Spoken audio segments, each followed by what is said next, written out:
back to Crypto Saving Expert, where we talk about the latest cryptocurrency news and take a look at the markets so that we all know exactly what is happening. My name is Jess, and we do these live streams every single weekday talking about what is going on and taking a look at the price of Bitcoin as well. We currently have Bitcoin set at $24,584.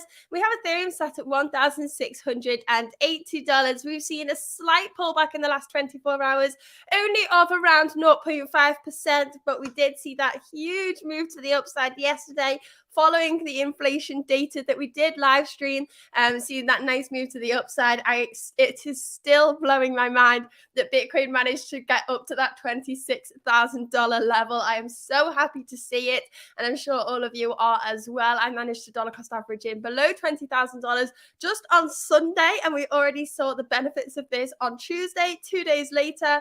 This is one of the great occasions that we can see within cryptocurrency, where we can see that great move to the upside. Now, currently, we aren't holding that $25,250 level for Bitcoin, unfortunately, but it will be interesting to see if we do manage to retest that level. I will show you all why it is so important now. These lines, I just need to save this chart as a new one so it stops putting these same old lines on here. So we can get to the 4-hour chart. We can see here the even older lines down here. Get rid of all of these. We can see here on the automatic chart, we've used this as a level of resistance back in August last year, the $25,250 level.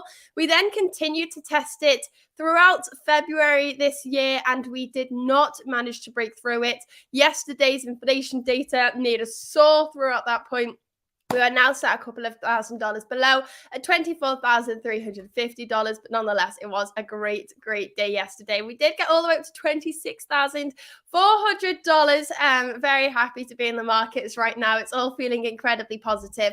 Let's take a look anyway at what is happening in the news today. Let's recap what happened yesterday first, actually. So we got the inflation data yesterday, and in the US, inflation has been at 6%. Now, that is exactly as expected. The reason this has caused a huge effect on the markets is because we're really worried about the interest rates that come out on the 21st, 22nd of March. Now, the inflation has reached a high of 9.1% in the US, and they are trying to get that down to 2%. Now, how do you stop inflation? You want people to spend less money. And how do the US get people to spend less money? They higher interest rates. If they make interest rates higher, individuals and businesses are taking out less loans and therefore spending less money. So that is how they are reducing inflation. So they've been increasing interest rates over and over and over again. And now we are still seeing that the inflation rate is declining, so we're less likely to see another strong hike in the interest rates later this month. Let's take a look at this. Jason Smith says the pump could be the domestic market rushing back in on the back of the SVB news. Let's cover this quickly. I don't think I've covered this on the live stream just yet. So Silicon Valley Bank was shut down over the weekend. Now, they majorly worked with people. They were a very crypto-friendly bank, first of all. And for tech startups, this was the go-to bank, essentially. And what SVB did was they bought billions of dollars of bonds using customer deposits. Now, that is completely normal for a bank.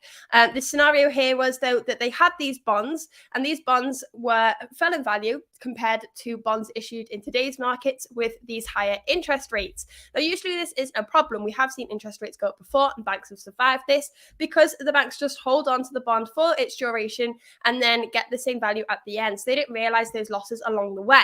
But in this scenario, SVB did have to realize those losses because they needed to allow people to withdraw their assets, and they needed that liquid cash right there and then. So they had to realize those losses and therefore lost a huge amount of money and had to shut down. So the reason SVB has shut down is because of the fall in tech stocks in recent months, and B, because the rising interest rates. So now when we're seeing this inflation data yesterday say that inflation is still on the decline, this is a positive thing that the interest rates aren't going to continue to increase, causing more and more fear within the banking industry.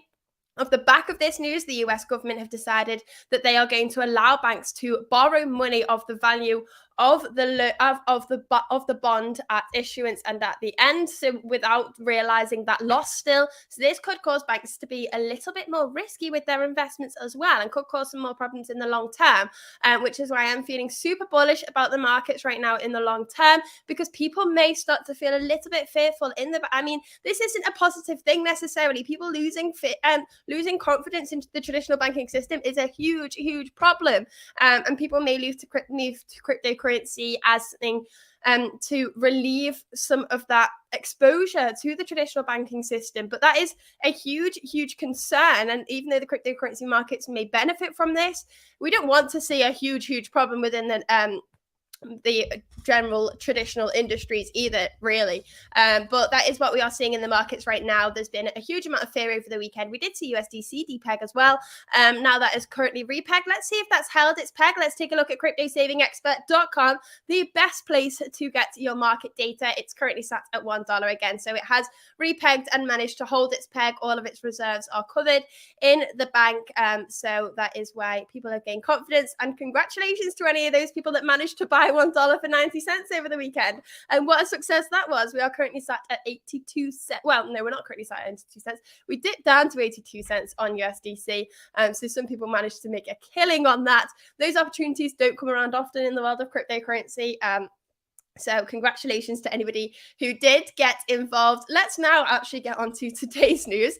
We've been a little bit distracted there this morning. Taking a look at the first piece of news today, we have Binance loses another fiat service provider. So just a couple of weeks ago, Signature Bank announced it would set a $100,000 limit for SWIFT transfers to the exchange. Now, Binance said this wasn't too much of a concern because this only affected 0.01% of their user base, because most users only use this method if they were removing more than $100,000. But now we've also heard Skrill Limited have informed the company that it would soon end providing services, and Skrill is the on and off ramp used to process GBP deposits and withdrawals, and will affect a reported less than 1% of Binance users. So in a message to users, Binance said, "We regret to inform you that our GBP partner has informed us that it will stop offering GBP fiat services, namely deposits and withdrawals via faster payments and card to Binance users." That's what we are seeing there. Obviously, we can see here that there's been a huge amount of FUD regarding rumors of insolvency, BUSD and CZ himself. Despite this, the exchange has continued to work as usual, even when it had to handle billions of dollars of withdrawals at once, and will be looking to secure a long-term partner to end the fiat service issues. So they are looking for resolutions to this problem. I am not too concerned about Binance. Binance seems to get a huge amount of FUD every single time the market dips from all the mainstream news providers. If you want reliable news, make sure to go to cryptosavingexpert.com and go to our news section. It is completely for free. You can go to the latest guides, courses, and market data and learn all about cryptocurrency. As it says on the homepage, it is a one-stop shop for cryptocurrency, so make sure to check it out and just press that big blue button, put in your information, make sure to tick that box. It's Wednesday, so we've missed this week's newsletter, but we do a newsletter every single Tuesday at 11 a.m. wrapping up what's happened in the week of cryptocurrency. So if you tick that box, you'll receive that next Tuesday, updating you on what's happening in the markets. Now, before we get on to the next news article, please don't forget to like and subscribe and press that bell notification button to help us grow the channel as big as possible. We are on a mission to get to 100,000 subscribers by the end of the year, and we need your help to do so. So please like, subscribe, press the bell notification button, and share the stream with your friends as well. Now let's continue with the next news article and see what is happening here. We have just spoke about this. The US inflation comes in on cue at 6%, exactly as expected. So this is a positive thing. Obviously, the markets have reacted very, very happily, nicely to this. We've seen that huge move to the upside. You can see here we are currently trading at $24,500, but we did break through that level of resistance, $25,250 for a short period of time. Maybe it will act as a resistance again in the future, but we've made it a little bit weaker, I would say. So that is what we are looking at there. Let's take a look now at the next article and see what's happening, because we have covered this in a lot of detail at the start of today's stream, and we did live stream it yesterday as well. If you want to hear what's going on within the markets and we have a big announcement coming up, I will continue to stream in the future, because yesterday's stream was a lot of fun when we heard that data and we watched the markets react in such a positive way. Let's take a look at this article here. Another article based on Binance. Binance CEO denounces on hold deal to acquire CoinDesk. So CZ said CoinDesk is not a fit to Binance's geographical coverage.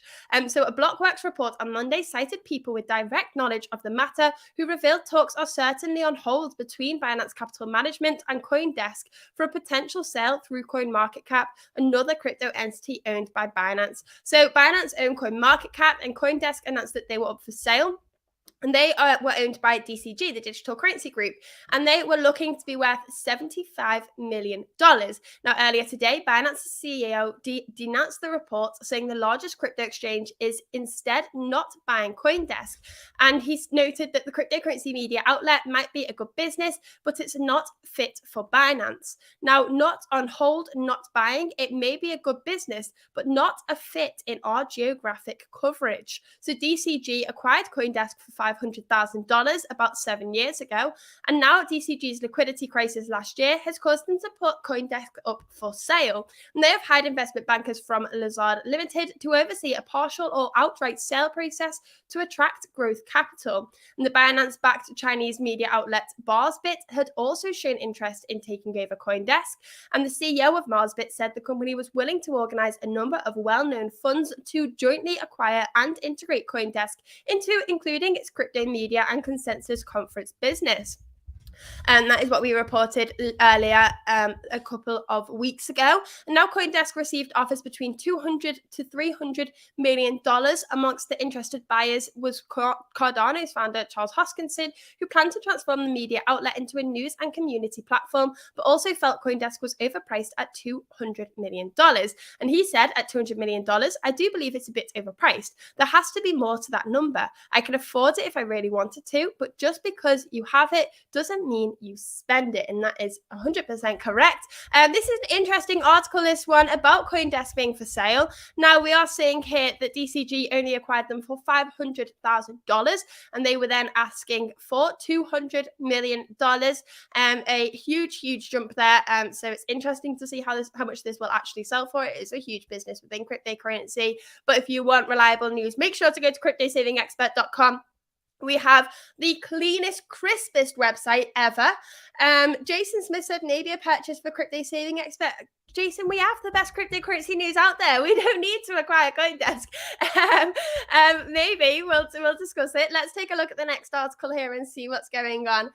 We have US prosecutors probe Telegram chats of trading firms over Terra collapse. So federal prosecutors in Manhattan are probing Telegram group conversations of prominent cryptocurrency trading companies on matters concerning the Terra ecosystem. The prosecutors are allegedly examining group chats of employees at Jane Street and Jump Trading, including Alameda Research, regarding a proposed bailout of Terra USD stablecoin. The probe also aims to uncover any possible market manipulation that may have led to Terra's collapse, says a person familiar with the matter. So the Singapore-based Terra ecosystem crashed in May 2022. We all know about this. UST depegged from the dollar. Luna completely crashed. We saw Luna and Terra USD plunging over 90% in value. No bailout happened, and investors suffered more than $40 billion in losses during the incident. And that was a horrible time to be in cryptocurrency. Was really the catalyst for the bear market of 2022. But we can't regret it now. It feels like we are starting to come to the other side. We've seen low prices that have definitely taken advantage of. Dollar cost averaging in at these low prices is definitely my strategy. Obviously, nothing as financial advice. Seeing Bitcoin below $20,000 at the weekend was something that I could not help but snatch up. And I am very grateful that I did. Let's take a look at this article anyway. The New York Times have reported that US prosecutors in Manhattan are examining the possibility that Mr. Bankman-Fried steered the prices of two interlinked currencies, Terra USD and Luna, to benefit the entities he controlled, including FTX and Alameda Research. So Terra founder still at large. None of the trading firms, including Alameda, have been accused of wrongdoing from the chats reviewed. Both Quan and Terraform's labs are still mostly blamed for the collapse of Terra. So Kwon. It was the CEO of the Terra ecosystem. And in a document filed, not the ecosystem, the Terraform Labs, I think it was called. Let's take a look at this. Somebody said, speak slowly a bit, please. Yeah, sorry about this. I do speak far too fast. It's not just on the streams, it's in day-to-day life. Nobody can understand what I'm saying because I speak at 100 miles per hour. I am trying to slow down, but when I get excited about the news, I forget to slow down sometimes. Thank you very much for reminding me, and let me know in the future if I need to as well. So Kwon is yet to be apprehended. Officials from South Korea flew to Serbia in early February to hunt down Do Kwon following intel that the crypto fugitive has been hiding in the country. However, there has not been any confirmation of his arrest yet. So this has been going on since May 2022, and Kwon is still walking freely. So we'll see what happens next on that article. We will keep you up to date with everything going on within cryptocurrency here on these live streams. We do them every single weekday, covering the latest cryptocurrency news, keeping you up to date with what's going on. And as I always say, it's a great way to get yourselves into the markets. For those new to the industry and they don't know how to get involved, listening to the news every single day and seeing how the markets are reacting to that data is a brilliant way to get involved. And coming onto these live streams where I explain the news simply and easily to understand it is one of the best ways to do so. So definitely start to join these and press subscribe and that bell notification so you don't miss them. And for those that are already in the space and deep within cryptocurrency, it's just a brilliant way to start your day. So I hope you are enjoying these live streams. I definitely enjoy streaming them. So I hope we can continue for the long term. Let's take a look at the next article now and see what is happening. We have blockchain security firm discovers ZeroDay bugs affecting over 280 networks, including Litecoin. So the cybersecurity company found bugs that could enable attackers to unleash 51% attacks, send malicious consensus messages, and crash active nodes. So essentially, for those that don't know, a 51% attack, when we have a blockchain, when we create transactions and add them to a network, we want to see consensus on the network that those transactions aren't malicious. To gain consensus, we need 51% of nodes to agree on a transaction. Now, if you get access to more than 51% of the network, that means you can confirm malicious transactions on the network and cause problems for the blockchain. So blockchain security firm Halburn has discovered a zero-day vulnerability affecting more than 280 networks, including Litecoin and Zcash, putting at least $25 billion worth of assets at risk. So, according to a blog post, Halburn discovered the vulnerabilities in March 2022 while evaluating the Dogecoin open source code base for security bugs, and several vulnerabilities were found and fixed during the evaluation. But Halburn soon found the same issues affected over 280 networks. The security firm codenamed the vulnerabilities RAB13S and figured that they were primarily found in protocols with similar code bases.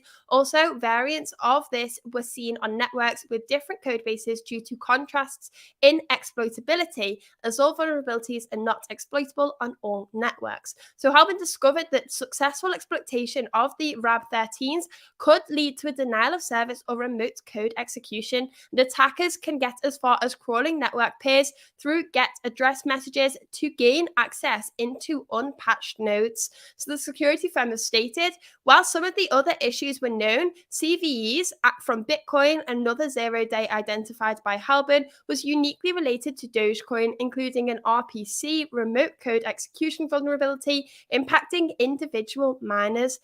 So interesting news here. Obviously, hopefully this is all sorted out and we can build on top of this. Finding bugs within code within cryptocurrency, again, it's not very nice to see, but it is something that we are working on. If this is a new industry, the coding languages for the cryptocurrency industry is new, and we need to work out the best practices for those. So to do so, we need to trial and error. We need to test and test and test, and we are going to still find bugs within the code that could be exploited as long as we build upon that and continue to develop until we have the best practices for all of these codes. And we are going to find problems with them along the way, but with every bug and with every time we see an exploit, we are building a more and more secure industry. So that is the best way to think about this. Obviously, no one is affected by this just yet, And hopefully this can be sorted. It's good to identify these in such a way rather than just have an exploiter come along and steal all of those funds. Let's take a look at what is happening in the next article. Before we do, please don't forget to like and subscribe and press that bell notification button. Let's see how many likes we have on today's stream so far. We are currently sat at, let's see, 21 likes on today's stream. Please don't forget to like and subscribe and press that bell notification button. And don't forget to share the stream with your friends as well if you enjoy these streams. I definitely enjoy doing them. So I hope to continue for the foreseeable future. Let's take a look at this article. So Meta set to fire 10,000 employees in second round of job cuts. Now this comes following the news yesterday that Meta were removing their NFT feature from Facebook and from Instagram, I believe. So Meta CEO Mark Zuckerberg today announced the company will cut 10,000 of its workforce, outlined in a year of efficiency message to staff. The news comes from the company announced it would wind down NFTs on its platforms, suggesting the company is tightening its belt. So this is the article we covered in yesterday's stream. Yep, so Meta ended NFTs put on Facebook and Instagram yesterday. And we can see here the first wave of layoffs is expected this week, with team members within the recruitment department expected to be notified on Wednesday. And the company then plans to have a restructuring model and expects a second round of layoffs within its tech groups in April. The third and final round of layoffs is expected in May within its business groups, but Zuckerberg expects it to potentially run into the later this year. He stated, in a small number of cases, it may take through the end of the year to complete these changes. Now, obviously, this is devastating to see people losing their jobs. It's interesting to see how this is affected. I mean, Mark Zuckerberg has really forced his way into the Web3 space, renaming the brand as Meta, and is continuing to push through. But obviously, the markets have faced a terrible time. And this is affecting every company within the industry trying to break into Web3. And so that is what we are seeing right now. Let's take a look at the next article and see what is happening. We have the EU Data Act and smart contracts regulation. And so interesting article here. As we always say on the channel, we're big on regulation in the correct ways, and we are big on ways that we can create adoption for the space here at Crypto Saving Expert. So let's talk about this regulation here. Members of the European Parliament voted on the Data Act this Tuesday, with the law passing 500 votes to 23. The Data Act regulation is an issue which causes anxiety in the cryptocurrency business, as it introduces the possibility that smart contracts may eventually be subject to regulation across the entire European Union as part of a larger strategy on data markets. So the Data Act legislation focuses on several technological developments, such as data from linked devices or the Internet of Things, rather than directly targeting the cryptocurrency sector. There is concern that the Data Act may have significant repercussions on cryptocurrency if the scope isn't made clear from the off, particularly given that the decentralized finance infrastructure is supported by smart contracts, which are automatic executions performed by software.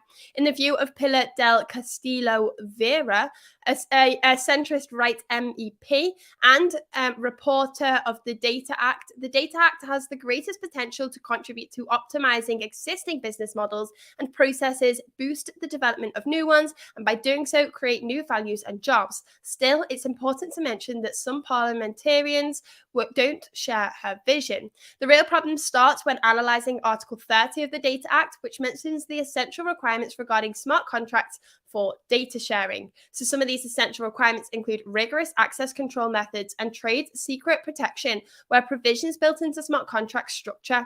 But what really stands out from everything else is the need for the possibility to terminate, interrupt, and reset the transaction mechanisms that legislators will need to decide under which conditions these interferences would be acceptable.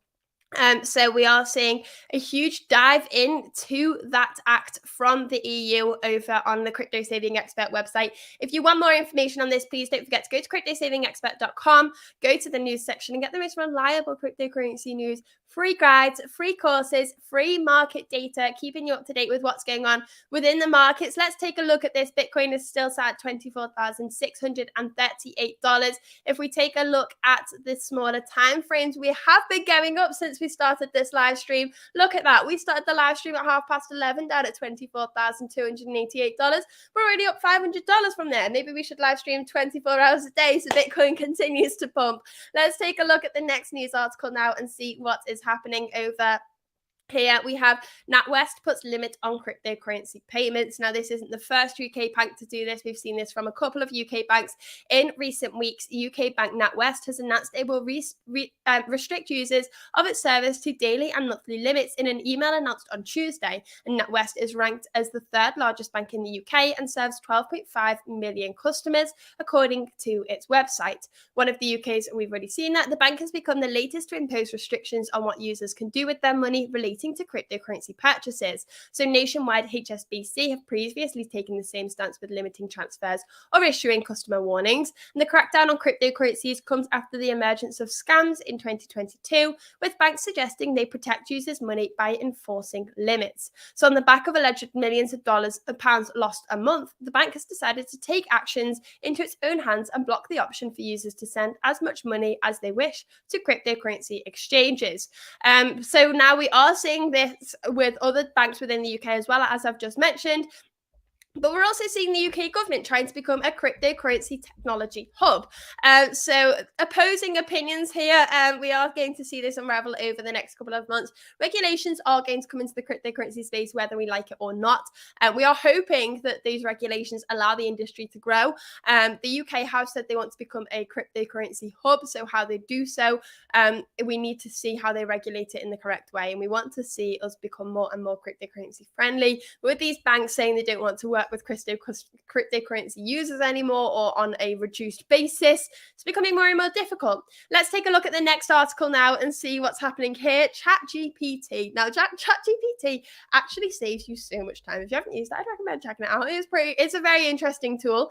The latest Chachi GPT version can detect critical flaws in Ethereum contracts. Now, this is getting a little bit scary. Chachi GPT is insane at what it can do. And I've been looking at it and I've been testing it, and it can do some crazy things. I mean, so I did a maths degree in uni, and I focused it around coding a little bit. And my dissertation was a coding project, and I created this whole thing. And the other week I went into ChatGPT and I told it, make me this. And it just created my whole dissertation within 30 seconds. If that was around during my uni days, it would have been much easier. But I'm glad it wasn't, because it is quite concerning how much people can actually use this throughout education, and people may come up with an entire degree and they haven't actually used any of their brain. Very, very interesting tool here. I am actually trying to use it as much as possible to benefit from this. We can see here that it can now be used to find critical flaws in Ethereum codes. Now, this is really, really interesting. Now, being a blockchain developer is actually a very high demand job and something that you can earn a huge amount of money from getting involved into. But we're now seeing AI that can actually take over so many different roles, and it's actually taking over many of the tech roles as well. And it is actually becoming more and more frightening as the time goes on and more as it is being developed. Now, we are seeing it be used to audit smart contracts on the Ethereum network.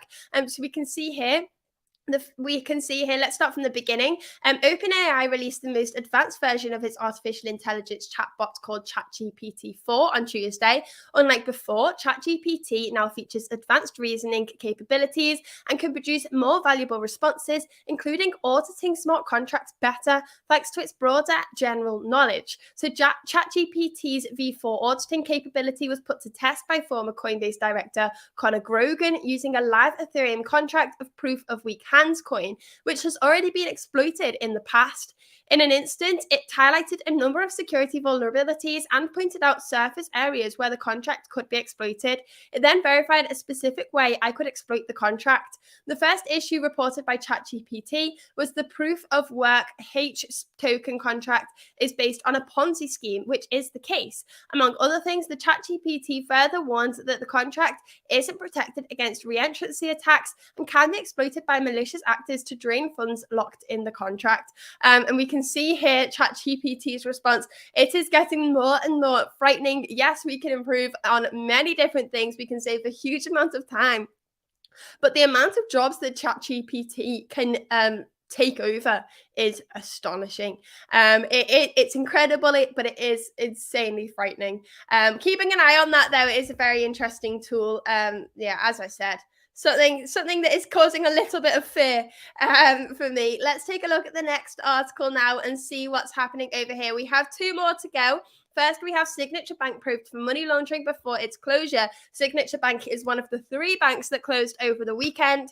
So let's take a look at this article. But before we do, please don't forget to like and subscribe and press that bell notification button to help us grow to the channel as big as possible. We are trying to get to 100,000 subscribers by the end of the year, and we need your help to do so. So please make sure to do all of those things. And also, if you wouldn't mind sharing the stream with your friends to help us grow the channel as big as possible. Let's see how many likes we are on right now. We are currently sat at 24 likes for today's stream. Come on, let's try and get to 25 before we close off. We have 2 more articles to go, and then we'll do some analysis on the price of Bitcoin as well. Actually, we can even pull up a nice chart that I've just done for my own channel. Let's get on with the news first. Let's finish the news first.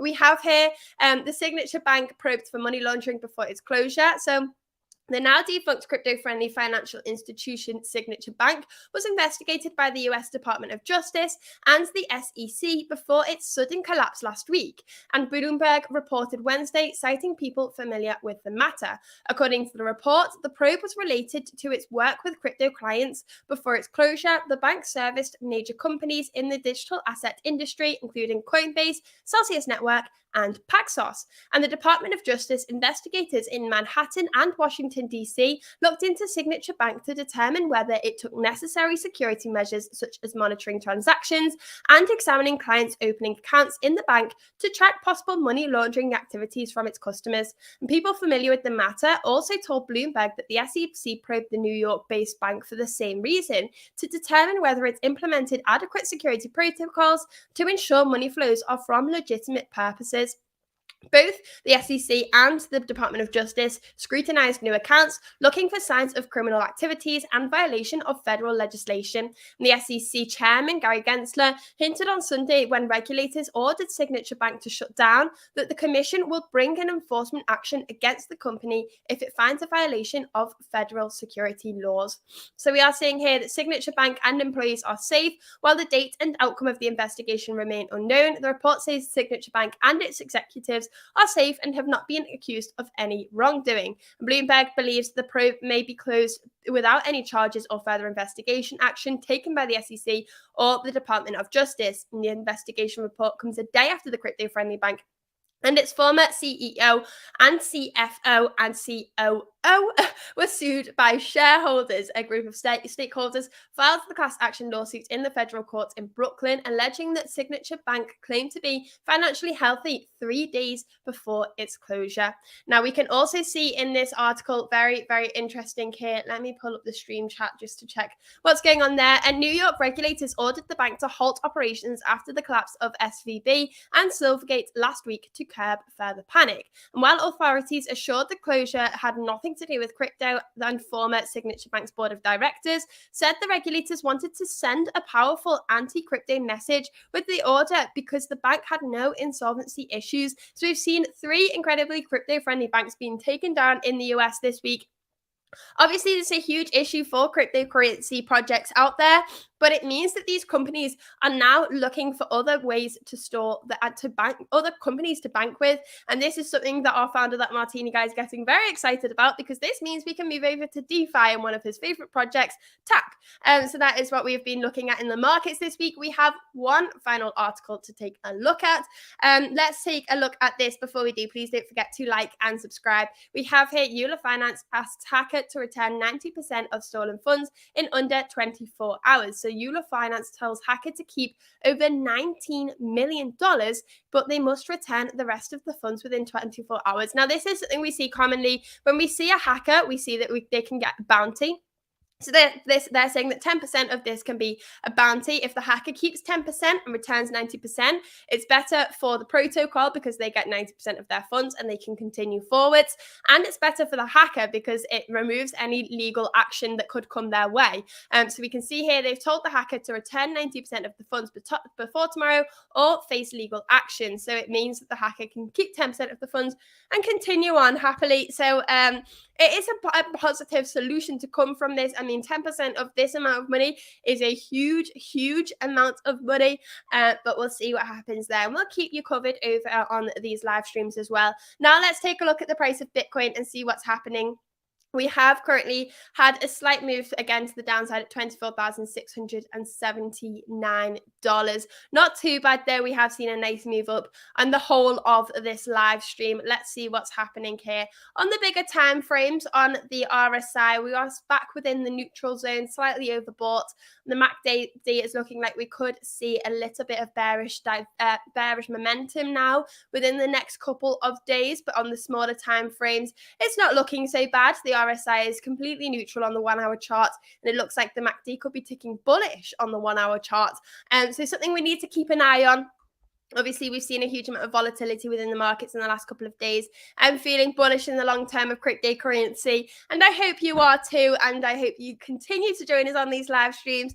We are back here every single weekday at 11 a.m., continuing to keep you up to date with what's going on within the markets. 11 a.m. UTC time, I should say, because we do have some people here that stream in, like Jason Smith, all the way from Australia, which is crazy to me. Thank you very much for tuning in, as always, and I will be back here tomorrow with more cryptocurrency news, and I hope to see you all here as well. So I'll see you tomorrow.